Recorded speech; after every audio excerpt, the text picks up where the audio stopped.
हाँ बच्चों, अब इस वाले में जो है इसमें हम देखेंगे कि स्वतुल्य संबंध कैसे होता है, सममित संबंध कैसे होता है, संक्रामक संबंध कैसे होता है। ठीक है, जैसे कि समुच्चय ए का, कोई समुच्चय ए है, उसका रिलेशन आर से उस प्रकार हो जाए, स्वयं का स्वयं के साथ हो जाए।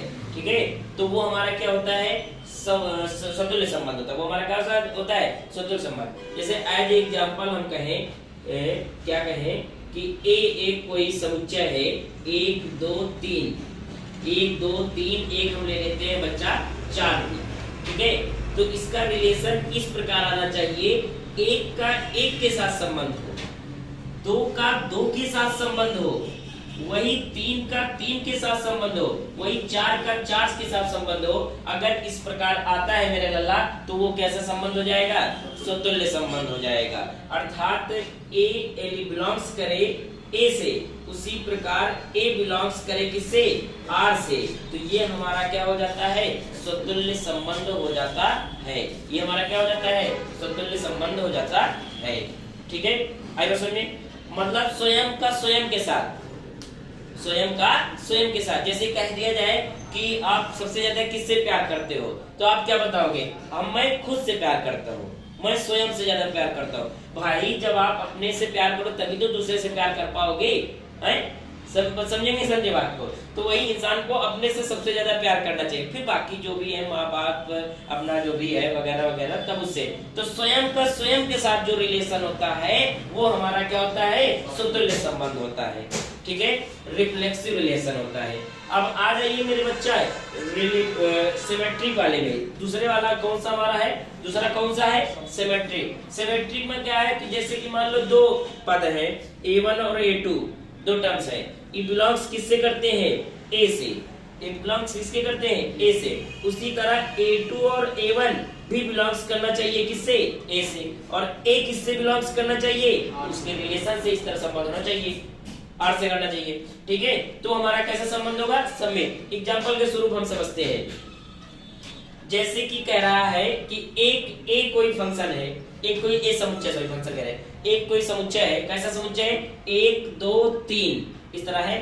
तो इसका रिलेशन कैसा आना चाहिए मेरे लल्ला, कैसा आना चाहिए, 1 कामा 2, फिर 2 कामा 1, 1 कामा 2, तो फिर का अगला दूसरा क्या रहना चाहिए, 2 कामा 1। इसी तरह 2 कामा 3, फिर उसके बाद क्या आना चाहिए, 3 कामा 2, फिर एक क्या आना चाहिए, 1 कामा 3, तो फिर क्या आना चाहिए, 3 कामा 1। मतलब इनका जो इनके साथ रिलेशन है वही इनका किसके साथ रिलेशन आना चाहिए, दूसरे वाले के साथ आना चाहिए, तभी ये हमारा क्या होता है, है ना, क्या होता है, सममित रिलेशन होता है। ठीक है, दोनों का एक जस्ट अपोजिट आना चाहिए। आई क्वेश्चन में 1 का 2 से तो 2 का 1 से, 2 का 3 से तो 3 का 2 से, 3 का 1 से तो 1 का 3 से, इसी तरह होना चाहिए। तो हमारा क्या होता है, सममित संबंध होता है। लास्ट में हमारा कौन सा आता है लल्ला, संक्रामक संबंध आता है। कौन सा आता है, संक्रामक, ट्रांसिटिव रिलेशन। ट्रांसिटिव रिलेशन थोड़ा सा उल्टा है। अच्छा, ये वाला सममित वाला थोड़ा अपना व्यवहारिक रिलेशन है, जैसे कि भाई भाई का संबंध, मैं कह दूं मैं तुम्हारा भाई हूँ, तो तुम क्या कहोगे, सर आप भी मेरे भाई हुए, है ना, तो भाई भाई का रिलेशन, जो मेरा रिलेशन तुमसे है वही रिलेशन क्या है, आपका मेरे साथ है, तो ऐसा संबंध क्या हो जाता है, सममित संबंध हो जाता है। इसी का जस्ट अपोजिट है इसका संक्रामक वाला, इसमें थर्ड पर्सन आ जाता है ना, इसमें कौन सा आ जाता है, थर्ड पर्सन, मतलब 3 पद आ जाते हैं। A1 मान लेते हैं, A1 A2 जो है, A1 A2 A3 बिलोंग्स किससे करेंगे, ए से, किससे बिलोंग करेंगे, ए से। तो हमारा जो है A2 और इसी तरह क्या हो जाएगा, A1 A2 बिलोंग्स करेगा आर से, और तो फिर A2 A3, A1 A2 किससे बिलोंग्स करेगा, आर से। तो इसी प्रकार क्या हो जाएगा, A2 और A3 भी बिलोंग्स किससे करना चाहिए, आर से। इसका मतलब थोड़ा सा हम समझते हैं, जैसे कि दिया है 1 कामा 2 कामा 3, एक फंक्शन दिया गया, एक समुच्चय दिया गया है 1 कामा 2 कामा 3, तो इसका रिलेशन क्या आना चाहिए भैया, जैसे कि 1 जो है 2 के साथ है, 1 जो है 2 के साथ है, और 1 3 के साथ है, 1 2 के साथ है, 1 3 के साथ है, 1 किसके साथ है, 3 के साथ है।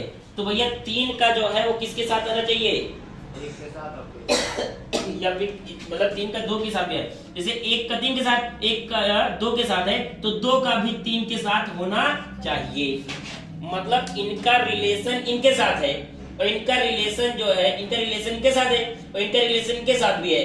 तो ये वाला भैया 2 का रिलेशन भी, मतलब बीच का वाला, जैसे कि हम तुम्हारे दोस्त हैं, तुम्हारे दोस्त दूसरे कोई है, तो उनका भी मुझसे दोस्ती होना चाहिए। हो जाती है, अक्सर देखा होगा हमारे दोस्त तुम हमारे दोस्त पे बात में मिले, बस हो गया दोस्ती। तो उसी तरह इस तरह 1 का 3 के साथ संबंध है ना, 1 का 2 के साथ संबंध है, तो 2 का 3 के भी साथ संबंध हो जाना ही हमारा क्या कहलाता है, संक्रामक संबंध कहलाता है।